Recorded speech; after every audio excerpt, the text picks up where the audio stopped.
Welcome to Walk Talk, the Faith in Motion podcast, where two regular guys talk about their walk with Christ. We're not pastors, we're not priests, just passionate followers of Jesus, here to give an account of the hope that lies within us. We don't shy away from the tough topics or the challenging scriptures. We just share our faith, and we hope that you find it helpful. We're your hosts, Randy Dupree and PJ Verdon. Thanks for joining us today. All right, man. You ready to get into this today? Yeah, let's talk about it, man. It's good Let's to be talk back. about it. Yeah, I'm glad to have you back. Yeah, I missed you for the last couple of weeks there. Yeah, it was crazy, man. So like Randy mentioned, I was out there helping with this ice storm. They said it was like the worst one in like 30 years or something like that. So yeah, it's good to be back. Oh, just to clarify on that though, I know he did mention that I do line work. I'm not a lineman, but I do line work. So it's just a little differential of position. I'm not qualified to do what those guys do, but I am able to help them out. So just for clarity's sake, I know I got a bunch of those guys that I work with that listen, and they be like, "He ain't no dang lineman." So yeah. Well, thanks for clarifying that, because Yeah, I don't know the difference, but I appreciate you being out there, and you and your crew being out there helping people get the power back on. But yeah, to the layman, what do I know? So thanks for clarifying that, brother. yeah, no worries, man.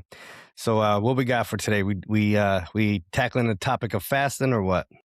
Yeah, I think that's a good place for us to go today. Let's talk about fasting. So, as we start to talk about fasting, I think it's probably important that we kind of level set with what fasting actually is, right? And I think, and honestly, I'm interested to hear your perspective on it, because we haven't talked about this. For anyone listening, we have not discussed any of this ahead of time. I might have a totally different idea of fasting than what PJ has. So, do you want to So go first, or you want me to go yeah, first? absolutely, man. I'll kick it off, and only because I'll be honest. Complete transparency. I'd learned some stuff looking into this. I don't think that I necessarily had the correct understanding of what fasting actually is. I think I would have fell into a category of kind of mislabeling it a little bit. So yeah, to just kind of start off from the basis. I found out that there's a Hebrew word that's mostly used in the Old Testament, and I'm not sure if I'm pronouncing this right, but it's Psalm, TSOM, and it actually means to abstain from food. And then in the New Testament, they have a Greek word, being it's mostly Greek that's translated in the New Testament. And again, I'm probably gonna butcher this word, but it's nestiao, Nesteuo, and that also means abstaining from eating.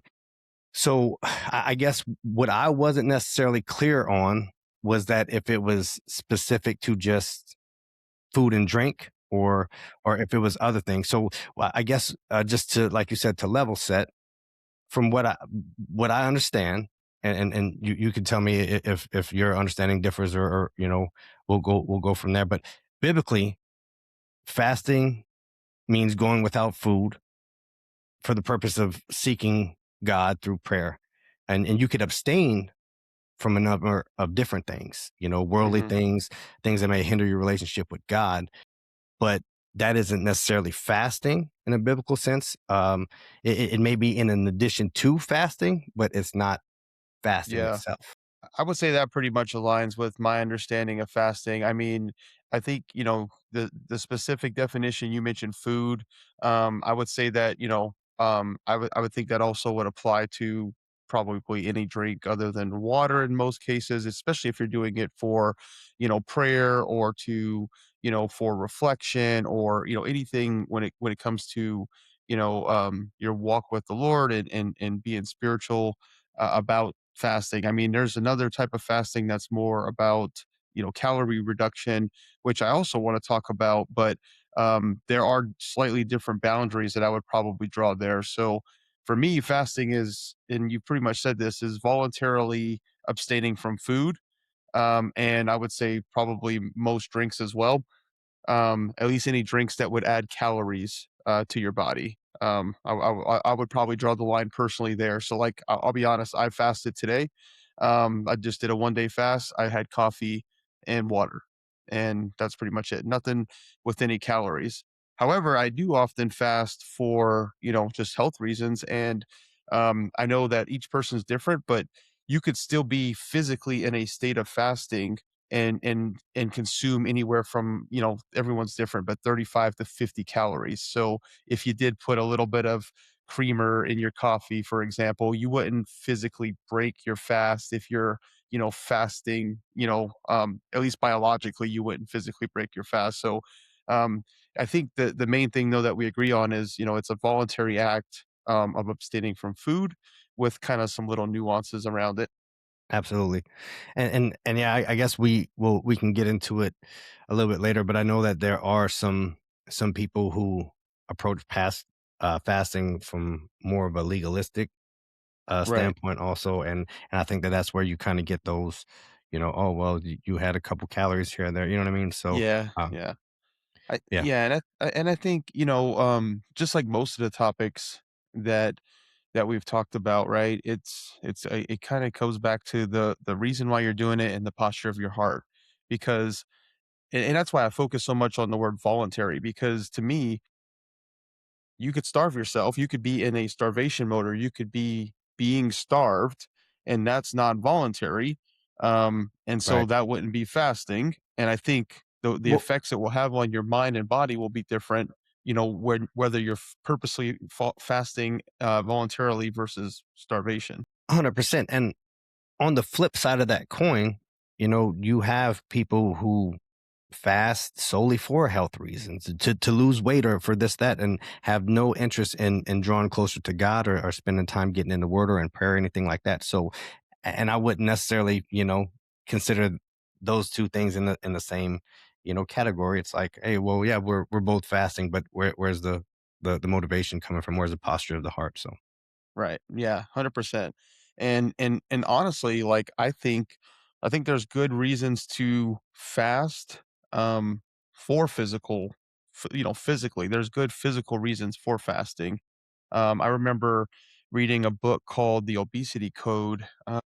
Jason Fung, I think, was the doctor. He was I think he was like a diabetes doctor who wrote this book, and it's all about, fasting and how, fasting causes your insulin levels to drop, which then allows your body to start, autophagy, which, is autophagy, yep. kind of like recycling junk cells, and it allows your insulin to drop, so you burn fat that's stored instead of sugar that's in your blood, and those are all good things. 100%, which I think is kind of a testament to how how thoughtfully God created us, right? Like, how our bodies will naturally kind of go through that process whenever we do fast. So that's Yeah. that's kind of cool. Yeah.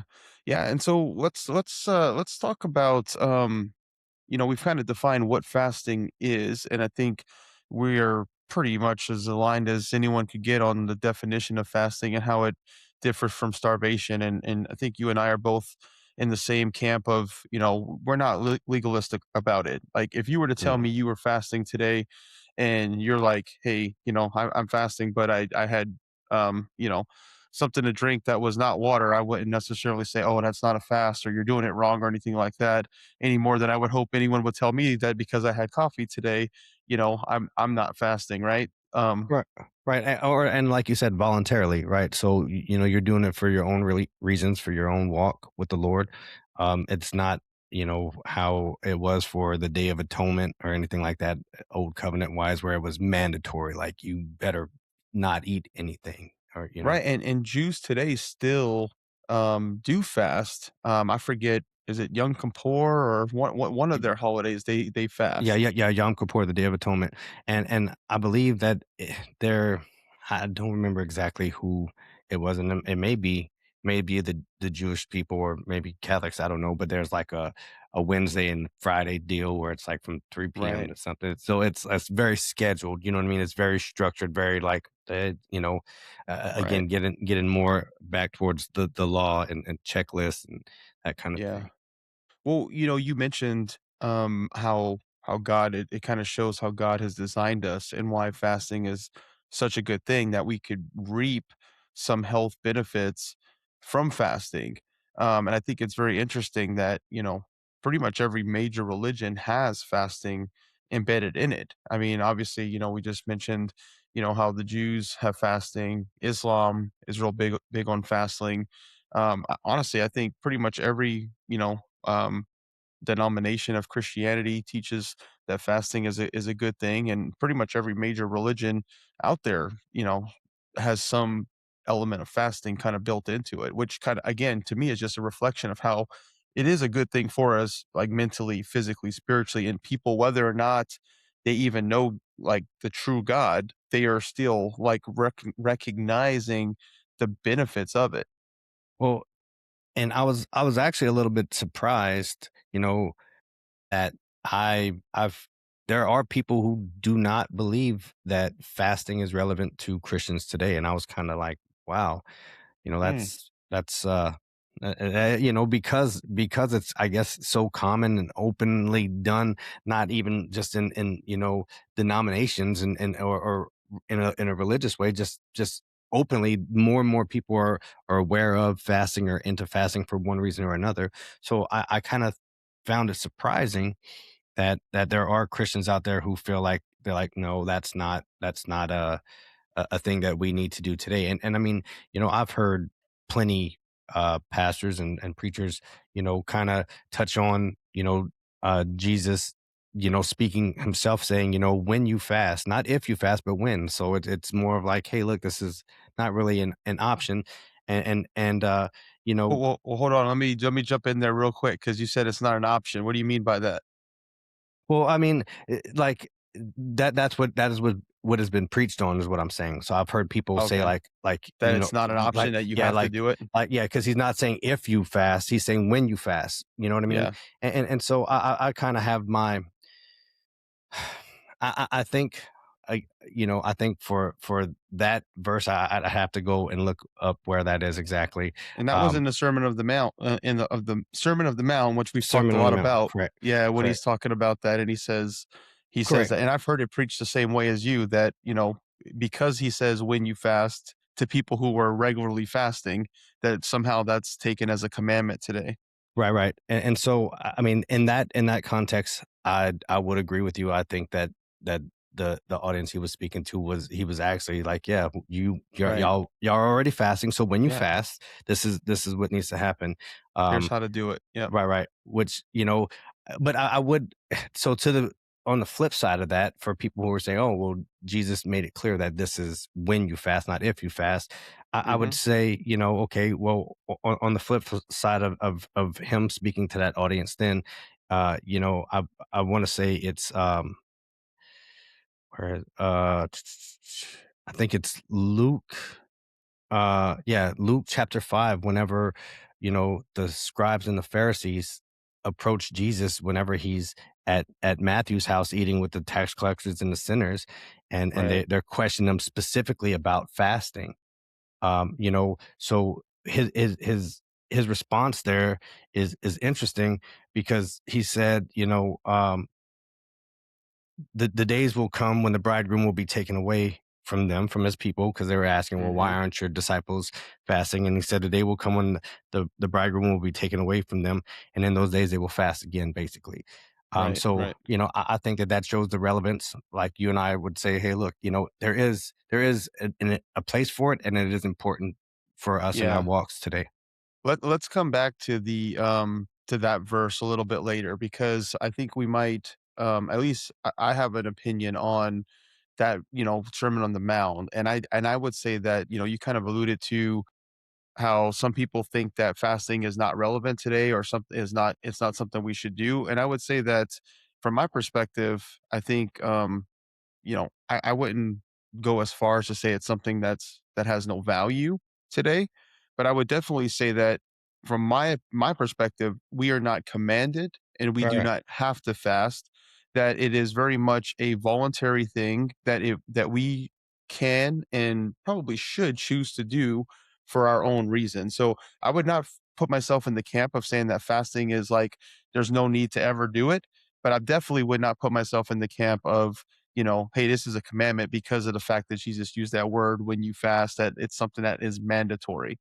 Right. Well, and I mean, from from what I remember, if you even go back Old Testament wise, you know, the reasons people were fasting were for their own benefits, right? It was they were coming to God in times of desperation. So Yeah. it's not, it, it, I don't see, that much of a commandment. Like it was. I feel like for the most part, from what I remember, it was mostly voluntary even back then. You know what I Well, mean? it was Except for commanded for certain yeah, festivals right, right. and For the certain Day of times. Atonement and stuff like that. It Yeah, was, but I'm just saying, like the times that are noted, like in First Samuel and Isaiah and Zechariah and all that stuff. It was more or less Esther, coming and being like, you know what, I look, yeah, God, I need you right now. I'm gonna, kind of draw closer to you by starving the flesh, feeding the spirit, kind of thing. So right. Yeah, that's kinda what I see too. When I look back, especially if I'm thinking back specifically to the Old Testament. Under the Old Covenant, there were laws around certain times where fasting was mandatory and it was required, but we see a ton of examples where people chose to fast for various different reasons. And some of those reasons that I see were people did fast to draw closer to God back before they had the Holy Spirit living inside of them. They did fast, out of either mourning or repentance. And I think about like David, right? Whenever he committed adultery and he fasted, the baby still died, but he fasted. And I see also fasting in preparation for doing something that God has called you to do. So, I think like to me the best example of that is like Jesus himself fasting for 40 days before he went out and started his his ministry, 3-year ministry, right? yeah, So, like, there's probably other examples, and I'm interested if you see any other examples that I missed, but I'll just recap them again real quick. The reasons that I see for it is mostly focused around mourning/repentance or preparation. Those are really the big two for me. yeah, mourning or repentance or yeah, like a specific need. Like I said, I want to say, I miss drawing close. I said that one yeah, earlier yeah, too. yeah, yeah. Drawing Drawing close. close. Yeah, Yeah. absolutely. I want to say it was Esther who was going to talk to the king on behalf of her people, Right. and she fast. So it's just in times of need. It's yeah, drawing close. Yeah, 100%. Yeah, I think there might be some other examples where um maybe it also is tied to, like, seeking guidance, but you could probably kind of group that together with, like, growing closer, drawing closer to the Lord. If you're seeking guidance from him, you're probably trying to get closer. To me, it's just helpful to remove distractions, right? If you're fasting to remove distractions as, "Hey, I'm gonna take away this physical need for a Hmm. time, that means that, the preparation of the food, the actual eating of the food, the laziness and drowsiness that sometimes come after the food, those could all be used to focus on the Lord and what the Lord has for us, whether it's spending time in the word or spending time in prayer or just in quiet meditation, right? It just prepares us more and it takes out some of those distractions so we could be better prepared. Right, right. Agreed. Cool. Let's see. So now I want to go back to what you mentioned about Jesus. So you're right. Jesus was confronted. And I think it's very interesting, man, because there was a couple times that Jesus mentioned fasting. The one time that you mentioned was one I wanted to talk about as well, when the Pharisees, confronted him and said, "Hey, why don't your disciples fast?" And he said, "Well, because," he basically made it sound like fasting was a thing of mourning, right? Because he's like saying, "Hey, you can't be they they shouldn't be mourning when I'm here with them. Right, But there's going to be a time when I'm not here with them when they'll mourn." So he kind of compares it, he kind of puts this contrast between mourning and rejoicing, in my opinion. right. Yeah, I'd agree. Yeah, and so I think it's interesting that that came up, and Jesus was not commanding his disciples to fast, even though he fasted for 40 days right before he kicked off his ministry. So to me, it obviously shows the importance of fasting to him, but he doesn't command his disciples to do it. Right, right. And he just basically says that there will come a time whenever, they'll fast again, which is basically, and so, the crazy thing with that is that's kind of like the same. things that I got from Paul, right? So Paul, I don't really remember Paul putting too much emphasis on fasting. Now, I will say that Luke talks about Paul fasting more than Paul talks about Paul fasting from what I gather. Um, you know, Luke is telling the story about whenever uh Saul, who became Paul, was on the road to Damascus, right? And then it mentions basically how he had lost his eyesight, and it says, let me see, I have a note here. Uh, I think this was Acts 9, 1 verse 1 through 19. Luke's telling the story about, Saul on the road to Damascus and his conversion to Paul. It does not specifically use the term fasting, but what we see is in context after Paul encounters Jesus, he loses his sight. He makes it to Damascus. And in verse 9, it says, he was 3 days without sight and neither ate nor drank. And in verse 11, God tells Ananias that Saul was praying. So you kind of see the theme of, fasting and praying. You know what I Right, mean? they're yeah, they seem to be pretty linked together right there, right? Because it's like he wasn't he couldn't see for that time, and so it's like, why was he fasting? It almost makes it sound like he was fasting and praying for his sight to come back. 100%. I believe that that's more than likely what. It's probably a fair assumption Right, right, right. that that's what he was doing. Yeah. So, and then, also, Luke continues, in Acts chapter 13, verses 2 and 3, where he's talking about Paul again, whenever Paul went to the church at Antioch and he participated in a communal fasting and prayer, prior to him and Barnabas's missionary, journey. And at the end of his missionary journey, Paul returned to the churches and appointed elders, to carry on the work.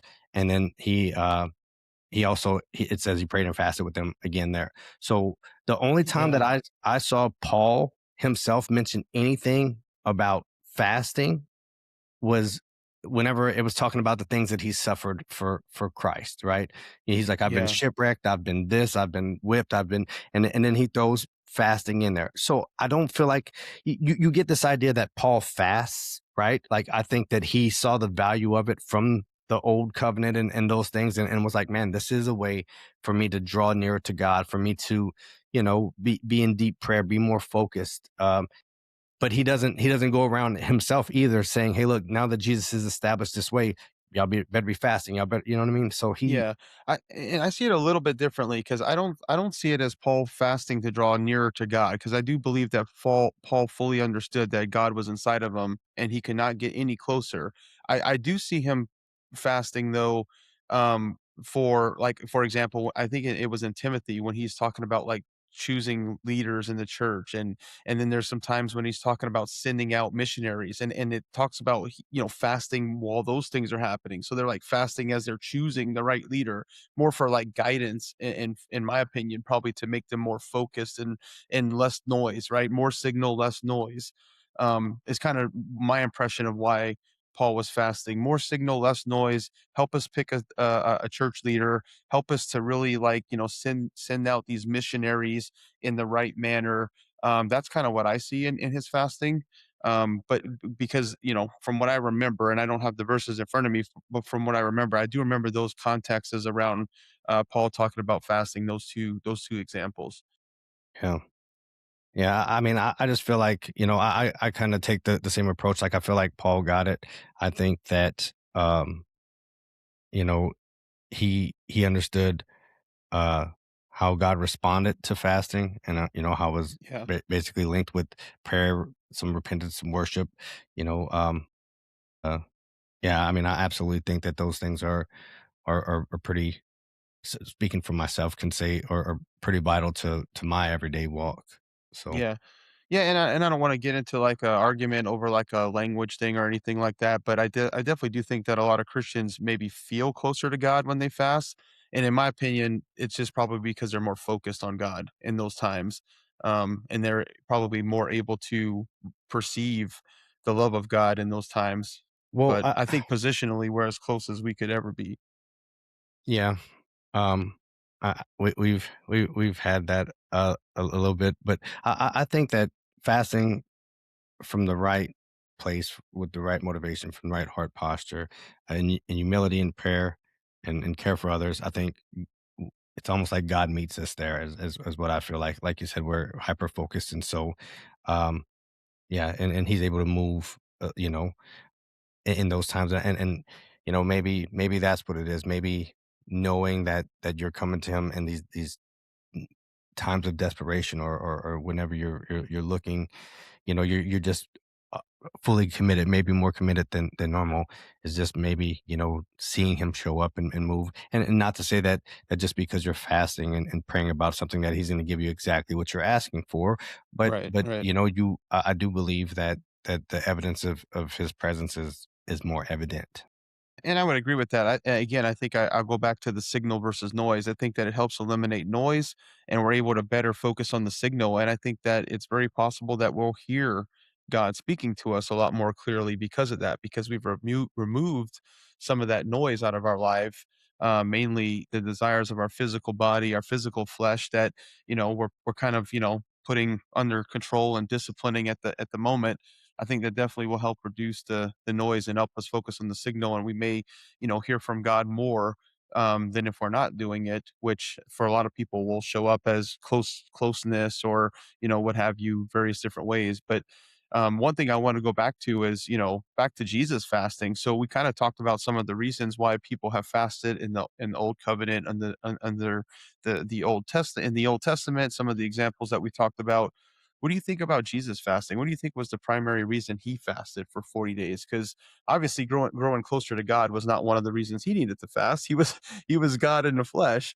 But what do you think was his primary, reason for doing it?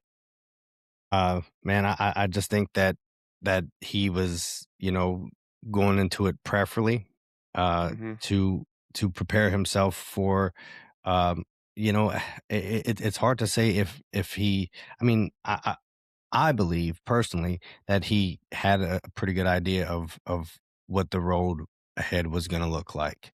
You know what I Right, mean? And right. so Yeah. I would imagine that he was doing it prayerfully to seek guidance and strength in a way, which kind of seems like counterproductive because but I guess maybe just strengthen in the spirit, weaken in the flesh type thing. But yeah, Yeah. I think those are good. I think those are good, potential reasons. I was kind of thinking about this and I was thinking, I definitely think, as we talked about a second ago, preparation. He was about to go and start his ministry, so I think this was a time to focus on what the next few years were going to be like, and really prepare his himself fully. I'm also kind of thinking, that was just alone time, just one on one with the Father, right? So he was like basically saying, hey, for the next few years, I'm going to be down and in the trenches with these people. We hear that he retreated often, right, by himself to go and pray, but it right, was it was almost like you're going on a business trip, and you're like, "Yeah, I'm gonna spend the last couple days with my wife and just hang out with her because I know from, the next few weeks, I'm just gonna be on the phone. That's it. That's all I'm gonna get is a phone call." So that's another reason why I think he fasted for so long and went into the wilderness to do it. And then I gotta think too, man, I gotta think that, I think he went and did it for so long to really go through that temptation just to show us that he was not gonna, succumb to temptation, because we read in the scriptures that he was tempted in every way that we've been tempted, but he didn't give in. And he's actually been tempted even more than we've ever been tempted, because how many of us have ever fasted for 40 days and then been, offered the opportunity to turn, you know, rocks in the bread. Yeah, stones in the bread? How many of us have ever been given the opportunity to like basically be king of the world, right? To be shown all the kingdoms of the world and be put over that. Like, so he was tempted even beyond what most of us have ever been tempted with. And I gotta think that might have had something to do with his fasting as well, just to show that even in his most vulnerable state, he was still so much stronger. right. Maybe just a part of the divine plan. You know what I mean? Yeah, So, yeah. um, yeah, who knows, man? But yeah, it's that's just a very powerful story, and just all the way around, it's crazy to think, like you said, because here it is, you have God in the flesh experiencing, you know, until his crucifixion, like one of the worst things that this flesh has to offer. Starvation, you know what I mean? You're 40 days and 40 nights not eating, and then to know that you do have the power to turn those stones into bread, and all the things. It's like, man, or really, what I think is cool is, it's like he even I would believe had the power to just say, "You know what? I'm not hungry at all." This is, you know what I mean? But he had it, but I don't I think that, he went through it for the purpose of saying, "You know what? Like, I will," you know, as an example for us, like, "Hey, look, Yeah. I will beat this." You know what I mean? Yeah. Yeah, 100%, 100%. And, I gotta think too that, he was definitely fasting kind of as an example, which is what you're saying as, to show us that I mean, a lot of what Jesus did was, Yeah, showing us how to live, how to pray, how to right, act, how to walk, how to treat people. right. So why would this be any different? So I think there's a lot of reasons why, he did fast and why he fasted for so long. And I think that for us, we've kind of hit on some good reasons why, even though it's not commanded of us necessarily today, why we should still do it, right? And one thing we didn't talk about is, I don't know if you're aware of this, but even animals fast. Did you know that even animals fast? I did not know that.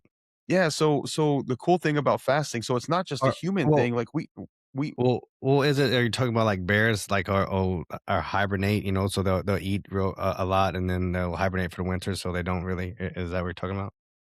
No, no, I'm talking about, how, like, for us, we talked about earlier when we're fasting, like, it's good for our metabolic health, right? It Hmm. reduces our insulin. We typically do get, like, an energy boost. We start burning, what is it? Ketones, which is better for our brain actually than, glucose. So there's all these benefits, but animals, when they're sick, they will actually fast until because it speeds up the healing process within them. Wow, So, that's crazy. yeah, because fasting reduces, inflammation. That's one of the things that it does. And then there was something else that I remember reading about, a while back that it does. It just allows the body to kind of like not only does it reduce inflammation, but it allows your body to repurpose, nutrients and energy towards areas that are sick that need to be healed. So animals just instinctively, when they are sick or injured, will fast until they're better. Is that That's is that crazy. cool? Yeah, that is why. There again, back to the way God designed things. But yeah, from what I understand, and correct me if I'm wrong, but I believe like our body digesting food, it makes it work like harder than pretty much anything else. You know what I mean? Yeah, I mean, And that definitely I mean, I think we've all felt like after a big lunch, right? That afternoon, like, kind of, yeah, right, we yeah. start to kinda, like, feel tired, like, I think Well, that's evidence of that, yeah. right, and so I remember hearing or reading something where it's like, because your digestive system is working so hard to break everything down and all this stuff, like whenever you give it a rest, kind of like you said, it's able to focus on different things to Yeah. kind of help your body, it'll repurpose that energy towards something else that's healthy for you. So that makes sense. That's Well, cool. along those same lines of it being, digestion being so taxing on your body, have you ever heard of the rabbit starvation? Yeah, yeah, yeah. Yeah. People starve to death by eating rabbits, like, Well, you could well, literally eat rabbit every day and starve to death. No, so I did because I was planning on my wife and I want to do meat rabbits eventually. Whenever we get to our goal of being able to be more homesteaders, but that's a whole nother thing. But anyways, from what I understand, the reason why people were starving to death by eating these rabbits is because the rabbit meat is so lean, and what they Mhm. were doing was they were just skinning these rabbits and eating them directly over an open fire. Yeah. From what I understand, like if you for people who eat rabbits regularly, if you were to put a tablespoon of oil in there, it's sufficient enough to where you're not going to starve to Yeah. death from eating rabbits today. Sure, sure. My whole point was just to, double down on what you were saying about how taxing it is on the body. Absolutely, absolutely. That like it takes so much calories, it takes so much energy to process the food that if you're not eating food Eh, that's sufficiently yeah, nutrient enough, I you got could you. I actually got you. starve from Yeah, it, right? So if it's too lean, your body works so hard, it just burns up everything you just ate, and you're still you'll starve to death. which is a diet I need to stick to more often because like I try to eat like that and then I end up getting tempted to by stuff that is not very lean. So Right, right. um yeah. And so just to kind of so had you I mean had you heard of the people who have this idea of fasting, like they're like, oh, I'm fasting from social media, or I'm fasting from Yeah. Yeah, 100%. I have heard about that, and I've heard it in all sorts of contexts, even, right, right, long right. before social media was around. I mean, we know that, like, the Catholic tradition is they fast from meat on Fridays during Lent, Lent, right? right, yeah, And usually during that period, people choose something else to fast from too, whether it's TV or, doing something that they enjoy, right? A lot of times people will fast from something like that as well. What are your thoughts on that? Because that's different from the I, fasting that we've been talking about. yeah, so I guess I'd have to look look it up, but there was a verse, man. I want to say it was in maybe Corinthians, but so I kind of thought I didn't, I guess, fully understand that fasting was specific to just eating and drinking. I thought fasting included a multitude of things. I didn't realize that it was more of an addition to kind of thing. Um, and the reason that made me think about that, well, one of the verses that kind of I felt like was supporting that. I want to say it was talking about a husband and a wife, right? So it's basically, it was talking about sex in the context of marriage is the only place that it's right. And so, it says that the woman's body is not hers, it's for the husband, and the husband's body is not his, it's for the wife. And it says do not deprive each other except for in instances where you're saying, hey, look, I'm fasting. And so Right. in that And for a context, time, it right, says. right, It right. says Yeah, it. yeah, yeah. Yeah. For like an established time of saying, "Hey, look, I'm Yeah. I'm in the middle of a fast," kind of thing. And so I was kind of like, is he saying here that he's fasting from you know having sex with his wife, because or is it just in addition to, like, hey, look, I'm fasting right now, I'm in prayer, and I'm my focus is on this prayer, on this whatever, and I'm not going to engage in that kind of thing. And Right. so that's Well, kind of what I figured Well, out. you're the one with the really fancy, study Bible over there, man, but the way I read that passage is it's saying that, like, don't withhold yourselves from each other unless you are fasting and Right, praying, right, like, you like, fasting the way we've been talking about fasting, right. abstaining from food and using that time of prayer so you could just be hyper focused on God.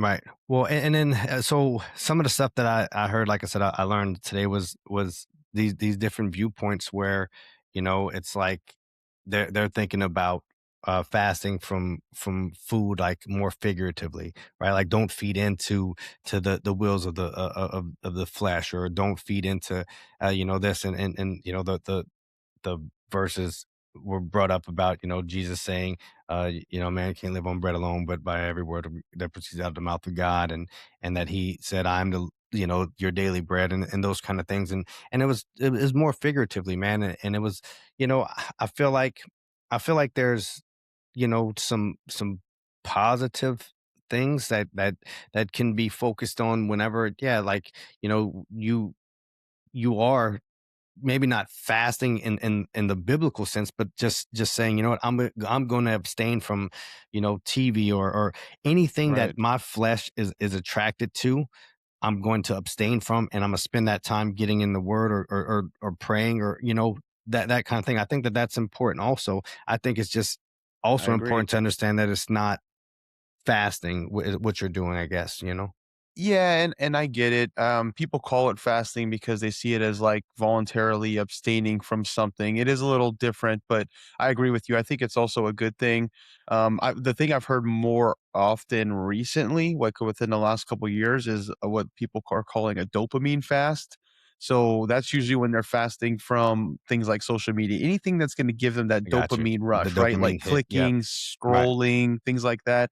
They fast from those things because they're trying to reset their dopamine levels, which I do think those are good things to do, but also agree with you that that's kind of a little bit of a, I would say, definition number two, maybe, of fasting versus Right. the 1A definition we've been talking about. But when I think about that, I think about First Corinthians 6. I just looked it up here, where Paul talks about, he says, I have the right to do anything, but not everything is beneficial.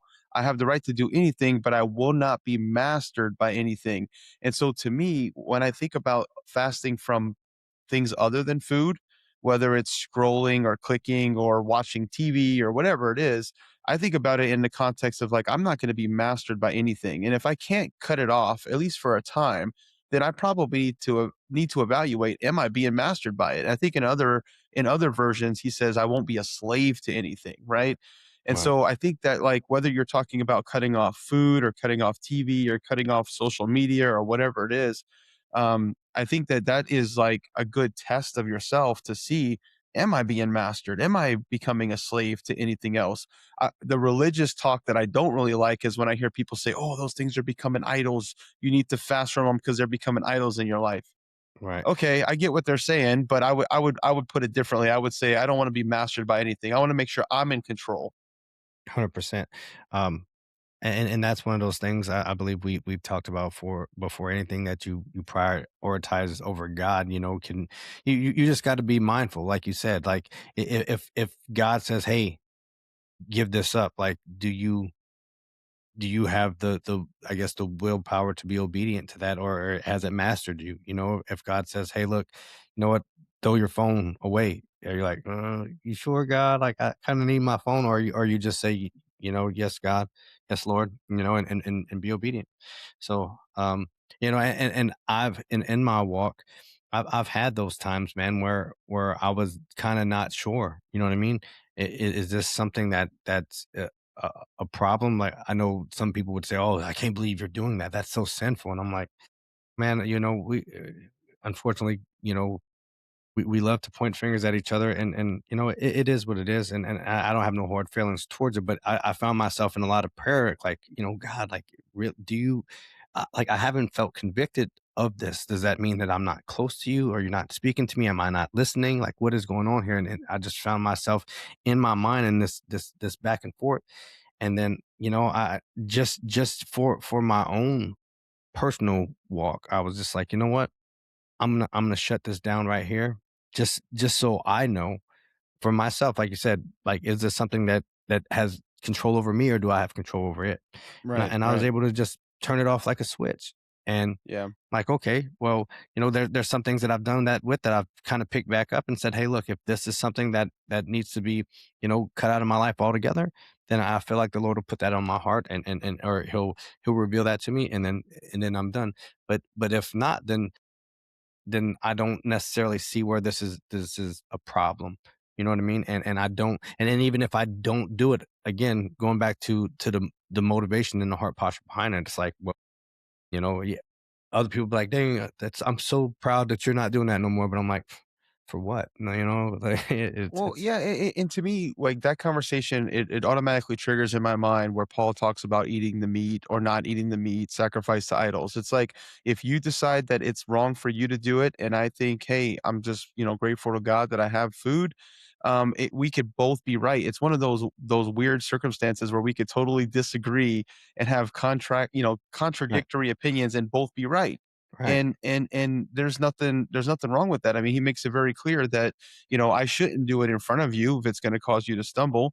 But at the same time, like, there's nothing wrong with me doing it. So, it's all again the posture of the heart, and am I acting out of love? And if you're the type of person that says, like, dude, like I just think it's wrong to eat meat, period, whether or not it's sacrificed to idols. If I'm like, blatantly do it in front of you to like rub it in your face, that's not acting out of love, right? But if I am eating it in front of you and you choose to just look the other way because you're like, hey, that's fine for him, now you're acting out of love because you're like basically showing me grace right, instead of condemning me in that situation. So in both situations a person could act out of love or not act out of love depending on kind of like their attitude about it in the moment, right?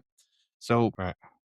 And I think that that's exactly how it should be. You know what I mean?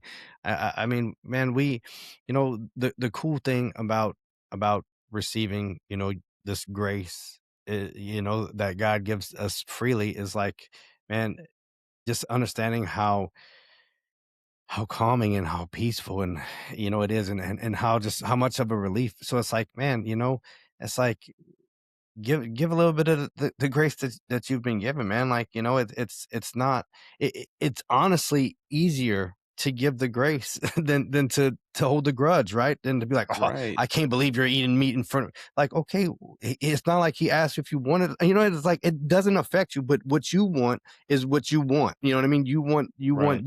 your will to be imposed here. And it's like, for what?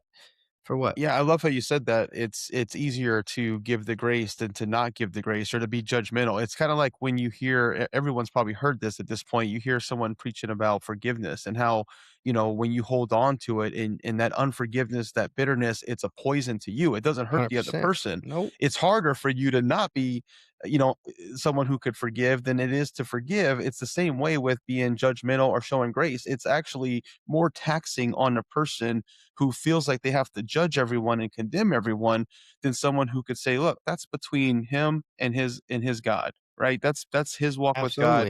Absolutely. I'm not here to judge another man's servant. If he says that he's a believer and he really has put his faith and trust in Jesus, that's what I go off of. That's all I can go off of is what do you confess with your mouth? Because I can't see your heart, but Right. I could go off of what you confess with your mouth, and if that's what you're confessing, I'll let God, judge what's actually going on in your heart. Right. Either way, really, because I mean, it's like, you know, let's say I see it and I address it. It's like, what am I trying to talk you into your salvation now? Like either way, I think just it's easier to be gracious. And touching on what you said, I don't remember what show it was, but it was like some kind of like superhero deal where the guy finally meets the antagonist after all this time, and the antagonist tells him, he's like, our last encounter to you shaped the whole course of your life. Like you've spent every day, looking for this revenge. And for me, it was Tuesday. And that's, he's Yeah. like, I didn't even think about it, but you've dedicated your whole life to this one mission. And I went on not caring at all. You know what I mean? And that's going to like you said, it poisons us. And these Yeah. people are Yeah. sleeping good at night, and our whole lives are flipped upside down. And every day is motivated by this revenge or this rage or just I don't Well, know, Well, when you're as you're talking about this, the example that comes to mind, the most recent example is the whole like Kirk Cameron situation, right? Where he said something about, hell, that he doesn't believe hell is something that goes on forever, that he believes there's a time period of hell of where basically, you go from being in hell to basically just not existing anymore or something like that. I'm right, right. paraphrasing. So And you yeah, had all these people rise up. Go ahead. 100%. And he didn't even necessarily say that. He just said, he was it made him think about the idea of annihilationism, right? Where Right. hell maybe not eternal. And he So just wanted to have I'll the yeah, conversation. that's it. And every Christian, and look, that was a huge one for me. And this is, man, it's so frustrating to see because it's happening so much more often. And I'll even say this, really the most recent one that I've seen, and this is not necessarily, I don't know what category to put this in, but it was brought to my attention. Apparently while I was gone, the Grammys happened. I don't know when exactly they happened. I don't watch them, whatever. But I've heard bits and pieces, and I kind of watched for myself that this dude Jelly Roll, who I'm not necessarily a fan of, but I know that I not am. too not not too long ago there was a bunch of backlash because Christian artist Brandon Lake did a song Right. with him, and Christians wanted to throw Brandon Lake under the bus and all. I can't, and I'm like, wait a minute, like this guy is going to do the work, right? He's out there, talking to he's eating with the tax collectors and and the sinners, and he's not participating. He's Right. not putting Jelly Roll on a platform. Jelly Roll already has a platform. Right. Anyways, but Sorry, but go ahead. but to fast forward, so now after that happens back then, apparently this Grammy thing was relatively recent Right. or what have you, and Jesus, excuse me, Jelly Roll stands up and declares Jesus in front of all these people, and you have Christians like, oh, how dare he? Like, well, are we trying to save people or not? Are we trying to bring Yeah. them to God or not? Right. You know what I mean? It's like, Right. what now you want to come to Jesus? Well, we still don't like you. Like, we don't want, Right. like, I just, it confuses the mess out of me because it's like, what are we doing? Well, What is the purpose? yeah, and that really frustrates me too. But even still, like I don't even want to judge those Christians because Right. even the Christians who rise up and they get angry, like all I'm going to say is like just evaluate yourself. check your own heart and pray about it before you go and start saying that, a person is not saved, or B, we need to pray for them because they've fallen away or backslidden or anything like that, because you really don't know, first of all, if, what they're talking about, maybe they're right and you're wrong. Maybe you've been taught wrong or just have a misunderstanding of the scriptures. Or, maybe they are actually wrong. Maybe what they're thinking and what they believe is not exactly 100% accurate, but is it an open-handed or a closed-handed issue? Is it something that's going to cause them to lose their salvation over? I don't At, believe so. at I, the I end of really don't believe so. At the end of the day, I think no matter what, they still deserve the grace that They still we deserve the have, grace. Yeah. and guess what? Prayers are free. Yeah. If you see somebody, in doing things that you're not sure of, man, instead of jumping all over their case, no matter what position they are, it's like, man, just pray for these people. And Yeah. whenever I think that's kind of like the underlining thing that Jesus is like, man, just love everybody. I loved everybody. I set the example, kind of like you said, and like you and Mike touched on, like that leadership through by example, that humility leadership, right? So it's Right. like we have that. So Right. so follow it. I mean, it's not instead of uh, and again, I mean, it's disheartening just to see the amount of Christian on Christian, just Yeah. Yeah. and We but I shouldn't we mean, shouldn't be arguing about things like that, and like, right. saying things that, are hurtful to other Christians, or trying to make them look bad or feel bad just because we disagree with them. I do got to go back real quick though, because I know you said that you're not a fan of Jelly Roll, and I just want to say that I am, and I am for. This is going to sound weird to some people, and some people are going to judge me for what I'm about to say, but I'm a fan of him for the same reason I was a fan of DMX. And that's because I could really hear in their music, both of them, someone who was wrestling with God. Like God, I could hear in their songs God calling them and them fighting it because they are used to living a certain lifestyle. They're really stuck in the sin that they're in, but yet in their heart they feel God calling them. And I'm not going to judge either one of them, and say that they were saved or not saved or anything like that. But I'm just going to say, in their music, to me, what I hear is a man wrestling with God in the same way Jacob did, in the same way Israel did. And that's something that for me, like, I find a lot of value in, because there's an honesty to it that a lot of us, even a lot of Christians, don't have that kind of honesty to really be open and expose light into the areas of our life where we do sin and where we do struggle. And so for me, like when I hear that in music, like that adds a lot of value to me, because I could really like pick up on those things. So I'm a Yeah. fan.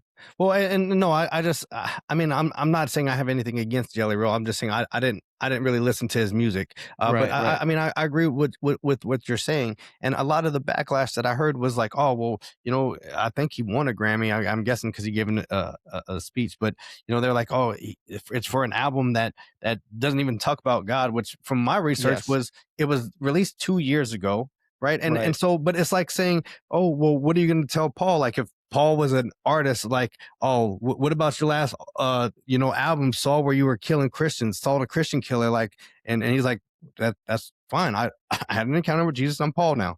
So can we, you know what I mean? Like, oh, okay, yeah, you're right. You're right. Sorry, my bad. Like, if God's not gonna remember all your sins, then what am I sitting here doing? Being like, oh, well, just last week. Well, if you're basing me, pre Jesus, then you're outdated. I'm a new creation, man.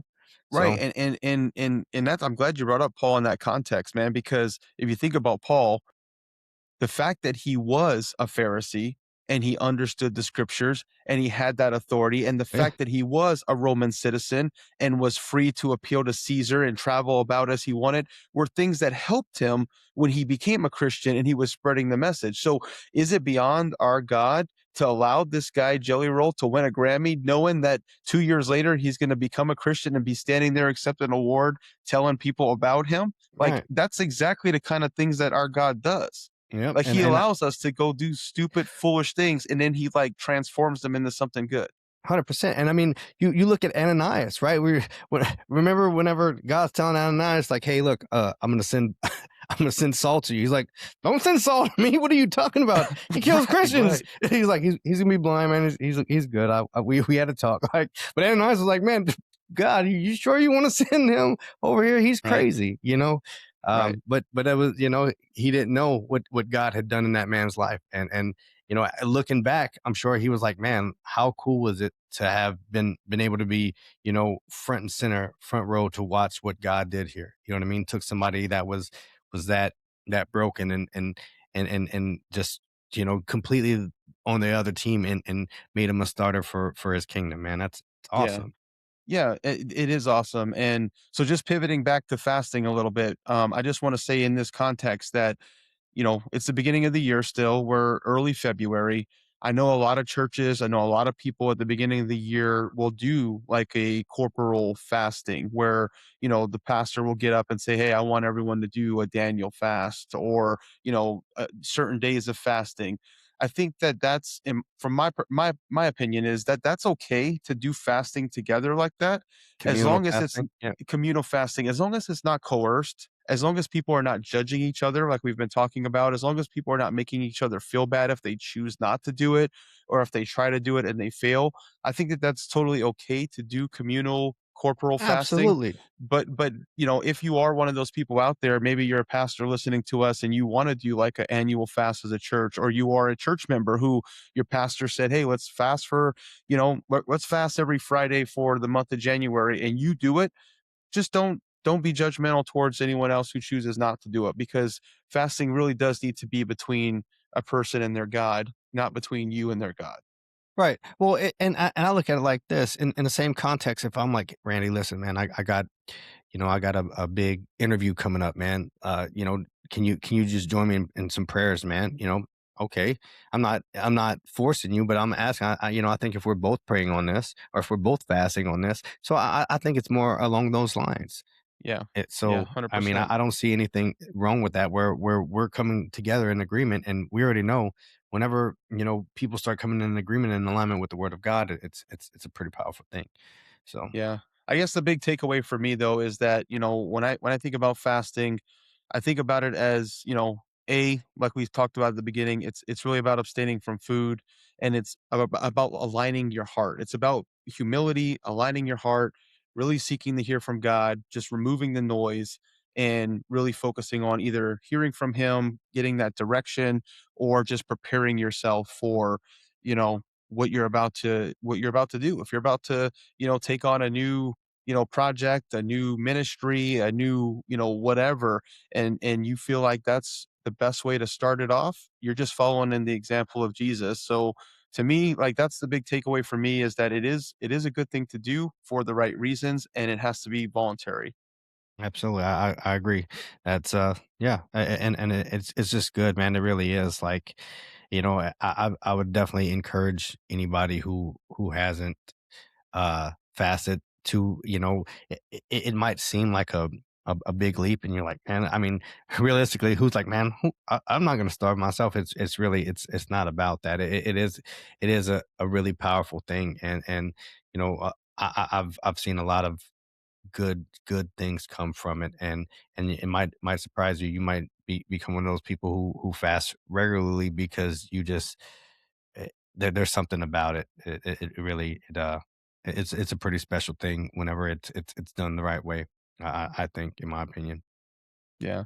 Can I put you on the spot and ask you about fasting, like personally? Absolutely. Yep. When do you, I mean, do you feel comfortable talking about when the last time you have fasted and how It it long it, it was? And it's been a while, and I'll tell you why. So I would say I almost accidentally fast sometimes, and so I try not to be like, oh well, I guess that counts. So I try to make sure that I'm intentional, because there's a lot of times whenever I get really busy and I just don't eat, or I forget to eat, or I'm just I just I don't think about it. And so there have been those times, but it's been a couple months, honestly, since I was like, I'm gonna go ahead and fast, and more or less it was just to be prayerful. um just what I felt like was to, you know a little guidance, was what I was looking for. Just had situations going on, and so I was like, oh well, let me let me go ahead and again, mind you, this was maybe not even with the full correct. I mean, I did I did only drink water, but there was other things I was like, I don't want to, you know, get on social media right now. I don't want to, uh, I don't know. I think that was basically the biggest thing. Like, I didn't want to scroll. I wanted to spend more time off my phone with my family while I was with fasting and things like that. Yeah, man, it was pretty powerful. It kind of starts to teach you stuff about yourself, honestly. You know what I mean? You kind of, man, when you learn a lot about yourself whenever you put yourself in an uncomfortable situation by choice. You know what I mean? Yeah. Yeah, absolutely, absolutely. So I mentioned earlier today, earlier that I've been fasting today, that, I'm coming up on one full day of fasting, and I just decided to do it. I felt like, God was speaking to my heart just and was just telling me, "Hey, you're gonna be talking about this. Practice it, at least it'll give you some real recent relevant Right, experience right. doing it." Because I hadn't done it either for a few months. And just the fact that I'm sharing this, I know a lot of people are going to hear and say, "Oh, you're not supposed to. You're violating the rules because you're not supposed to tell anyone when you're fasting." And look, I'm not walking around with sackcloth and ashes on and making myself look sick or weak so that I could get any kind of credit. I'm just telling people that, hey, I do it occasionally. Today is one of those days, and that doesn't make me better or special or anything like that. It means that, like, right now, the state of mind that I'm in, the way I feel, you know, I I'm in a good place because I fasted. And I will tell you that there have been other times, I'm thinking like a few months back when I was fasting for several days. I fasted for like 3 days, and I will say that it was more for health reasons than anything else. But even though I was doing it more for health reasons, I will say that I did still feel like I heard more from God, even though that wasn't necessarily my intention going in. And the reason why that happened was because, for example, I'm at work and I'm not gonna go down to the cafeteria because I'm avoiding food. So what am I gonna do instead? Well, I'm sitting in my office and I have a devotional sitting on my desk. So now this time that I would have been downstairs, maybe hanging out, talking with some Yep. coworkers, eating, I'm like, hey, I'm not gonna go put myself in a situation of temptation. I'm gonna just open this up. And I wasn't even planning it, but because that's what I was doing that day, I was able to get a few more minutes in of reading this devotion, right? Right. Same thing. Like I usually don't eat breakfast. That's something I usually do. I do fast every day from breakfast, and again, that gives me a few more minutes to read the word or to pray. A lot of days when I'd be driving to work, focusing on prayer while I'm on my way to work versus like maybe eating a McMuffin because I would normally want to stop at McDonald's and grab something on my way to Right. work. So I'm just bringing those up as examples that for me, where even if I haven't gone in with like, hey, I'm going to do this because I'm going to go and start this thing and I want to start it with fasting as kind of preparation, even when I haven't gone in with the mindset of like, I want to hear from God, therefore I'm going to fast, I've still inadvertently found myself in those situations where I'm hearing more just because I chose to, discipline this area for a time and God is still using that for a benefit. Absolutely. Absolutely. And I think you'd be surprised, when you find yourself in those situations, it's like, man, you realize how big of a role food plays in our everyday lives whenever you take it away. And yeah, I mean it leaves a lot of room for other things whenever you exclude it. So Right. All right. Well, hey, I think great conversation about fasting today. Hopefully, the people who listen get some value out of this conversation. But I don't know about you, man, but I think that pretty much does it for yes, this sir. episode of Walk Talk. All right. Well, hey, everyone. Thank you so much for listening. And if you haven't already, please follow our show. And before you go, leave your favorite verse in the comments below. God God bless. bless.